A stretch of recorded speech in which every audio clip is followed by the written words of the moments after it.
When I first got into creating comic books, I mean, I didn't know. So I needed to go someplace where people knew.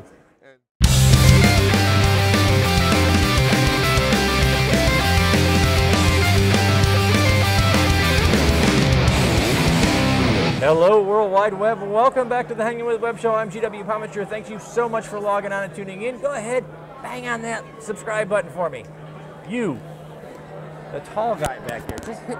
Whoa, hey! I'm going to talk still, and I'm going to put my mic back on. That way you can hear me. Talking with the hands. That's right, talking with my hands. That's right. So you can hit subscribe. Stay tuned in here, man. We are at Central Florida Comic-Con all weekend long. We're hanging with freelance writer Marcus Roberts, the creator of The Protector, man. Ooh, Marcus in the house. How you doing, man? Doing good, doing good. How's the con going for you? Actually, the con is going awesome. First year out here. Not bad, huh? Not bad at all. That's right. In a nice location. Lakeland being located centrally. Yeah. Tampa, Orlando. I mean, it's just in a nice People spot. coming from all over. It's really great. Yeah. This is the first one of 2019. Yes. And it is, what a great way to start the year. It is. If the whole year goes the way that today's going so far, it'd be all right. Now, you and I got to sit on a panel earlier. Yes. We got to help Nicole Jobin advocate for comics in the classroom. The comics in the classroom panel. That's a, you know what a fantastic program. Yeah. Bring in comics and these properties into classrooms and get kids hooked on reading. Right, well, one of the good things about that particular panel that we point out is the biggest thing is getting kids to read. Yep. And having something as accessible as comic books available for them to read that they can enjoy just makes that easier for them to do. You know, if they learn to enjoy it, they learn to love it, Yeah. then they'll want more. But it is. Reading, literacy is like crack for your brain. Once you get a little bit and you enjoy it, you've got to have more. Well, I always say the funny thing about the comics in the classroom panel is when I was growing up, the teachers would take my comic books from me, and here we are now in 2019, and they're trying to put them back in there. There are a handful of nuns out there that still have comics. You can give them back now. I'm older now. Okay, I like my Spider-Man collection back. I'd like it back now. You can just send it in the mail. You can find us. So let's talk about The Protector a little bit. Well, The Protector actually was inspired by authors of Milton Davis and Charles Sanders. They have a genre called Sword and Soul. The Sword and Soul genre is about stories that are in the African diaspora. Okay. So my comic book, The Protector, is about a warrior for his tribe who shamed the tribe. And in doing so, the tribe expelled him and sent him out. They beat him, stripped him, and sent him to die. It's a bad day. Oh, yeah, bad time to shame your tribe. Yeah. But his repentance for that act, in that repentance, he wanted to be the tribe's eternal protector. So the tribe's deity, the Earth Mother, heard his plea and granted that wish for him. So he becomes the tribe's protector. The book traces his adventures from around 1200 AD into modern times. That is fantastic. That is amazing, man. Where did this come from? Where you just laying in the bed one night and all of a sudden you're like, I got a story. Well, originally I was talking with a group of friends who are fellow creators, and we were talking about things like Hercules and Thor and talking about those mythologies. And we said, you know what? Let's create our own mythologies. Let's create our own myths. That's awesome. So this is the mythology I created, The Protector. In the next issue, he'll have further adventures where he has the opportunity to protect his tribe. That is fantastic. That's an awesome idea. It really is. You know, that's what being a creator is all about. It's about taking those little what-if questions and spinning them into something that is as grandiose as the mythologies that we've all learned to grow up on. Right. And, and any idea that you have, you guys can create like the Cheerio God. It doesn't matter. Just come together with that idea and ask yourself, what if this could happen? Well, one of the biggest things that I like as far as myths are concerned, I mean, you think about Captain America, for example. In the Captain America mythos, you have not only the super soldier formula with him, but it branches out into the Winter Soldier. Back in 2012, the author Rick Morales, who's deceased now, he did a story called Truth, Red, White, and Black, which introduced the Black Captain America. So a lot can be done with that mythos, but it all started with the original Captain America mythos, Steve Rogers taking the super soldier serum. And it grows. And it grows.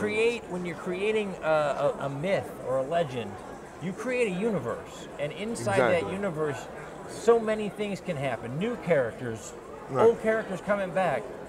You're creating an entire tapestry that you can work on. Exactly. That's an amazing thing. It's an amazing gift.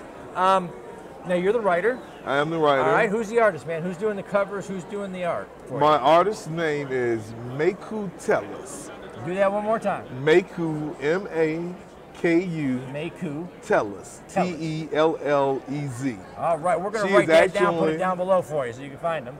She is actually a resident of Cocoa Beach, Florida. Okay. I live here in Lakeland, so we're Florida natives. Awesome. Her background is with anime. Wow. And when I was introduced to her, she said, look, I love doing anime, but I want to get into doing comic books, and I'm looking for someone to give me a chance. So I said, hey, guess what? I'm a new creator. I'm looking to give somebody a chance. We fit here. That is awesome. But her illustrations are beautiful. I edited the book myself, and I found myself doing what they refer to in basketball as having the Michael Jordan effect with his teammates, how he played so well, his teammates would stand around and watch him do all the work. Well, her art was so good that instead of me editing the words, I was just standing there flipping the pages like, wow, wow, wow. And that's a good collaboration. If you could take the writer's mind and go, hey, you need to go write now. You don't just flip pages, you got to write, right? Exactly. Got to remind you. Okay, so we got to meet you over at the panel. Right. And I know Sage and them met you you're down there near Terrence and the gang Yes. from ICC, Independent Creators Connection. What a fantastic group of people. Since we met Terrence and ICC, we've met so many new creators. Right. Have you been able to link up like that in your collaborations through ICC a little bit? Yes, I have. I actually am a member of ICC. I'm one of the administrators of the group. Awesome. And I'm also the administrator of the ICC Anthologies group. Awesome, which man. is the group we've set aside to bring more writers into it. I've had a chance to work with at least 8 different artists within the group. That is doing amazing. group projects. And one thing about the ICC group I have to mention is of all the Facebook groups that I know, we actually produce comic books. There's a product at the end of it. There is a product at That's the right. end of it. We can, you can go on to Indie Planet and do an ICC search, and you'll see books come up that are collaborations between the members. That's fantastic. It's because so many of the things we do online now seem social. Right. And there's nothing wrong with that. We want to make friends. We want to reach out and expand our sphere of influence. Right. But ICC is one of those groups that is not just social. No. We're no. all collaborating, doing the work. No, it's more than social. We learn from each other. I mean, when I first got into creating comic books, I mean, I didn't know.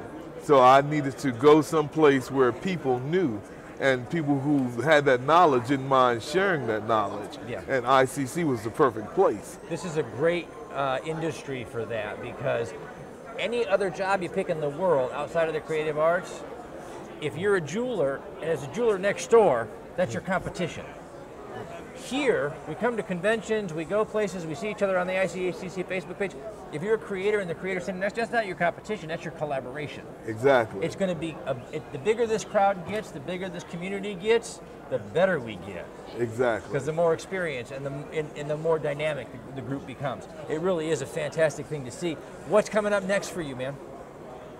Next, as far as conventions are concerned, Conventions, comics, what's projects? in the I'm works? looking to be on the diversity panel along with Rob Anderson and West Palm Beach on March 2nd. Awesome. Also, on March 30th, I'll be a featured guest at the first annual AfroCon in Tampa, Florida, at the Robert Sanders Public Library. That is awesome. And look for my horror stories coming out in Mississippi Zombie, which should be coming out through Antarctic Press. Okay. Their horror series. Mississippi Zombie. Bradley Golden. The whole concept behind the comic is it's a zombie outbreak in the state of Mississippi. And y'all know what regular zombies look like? Add swamps to that. This is a bad day. I think it was, I had a lot of fun doing it because awesome. one, I had to search zombies, but two, I had to learn about Mississippi. And I learned about all kind of ghost stories in Mississippi. Mississippi is a haunted state. I have to say this. Mississippi and Louisiana, that whole, it has its own culture. It does. It does. Even the zombie mythos is tailored to that area. It is, particularly. Yeah. And along the coast, my story revolves around an uninhabited island off the coast of Mississippi, which to this day remains uninhabited. Well, now we know why. You put zombies on there. But in the whole ghost story history of Mississippi, there is an island that's known to appear and disappear. Just out of nowhere. Just out of nowhere. The way the story goes, there was a casino built on the island, and the people were there, they were enjoying the casino, they left for the night and came back and the casino was gone, sunken underwater. Wow. Mississippi is a haunted state. Be careful going through there. Drive fast. Get out. All right, guys, we have to wrap it up. As we do that, we want to say thank you to our partners and friends. We want to say thank you to Something Unique Magazine out of St. Louis, Missouri, Famous Faces and Funnies in Melbourne, Florida, Space Ghost Comics, J. Bauer Art, Celestial Healings in upstate New York, Krypton Radio out in LA, Radio.com, and Pound the Grape in Melbourne, Florida. I love that that list is getting bigger and bigger. These are the people who share our videos all over the World Wide Web. We hope you will be one of them. Please hit subscribe. Come back over and over again. Log on, tune in, and see who we're hanging with next. Thank you so much, man. That was awesome. Thank you.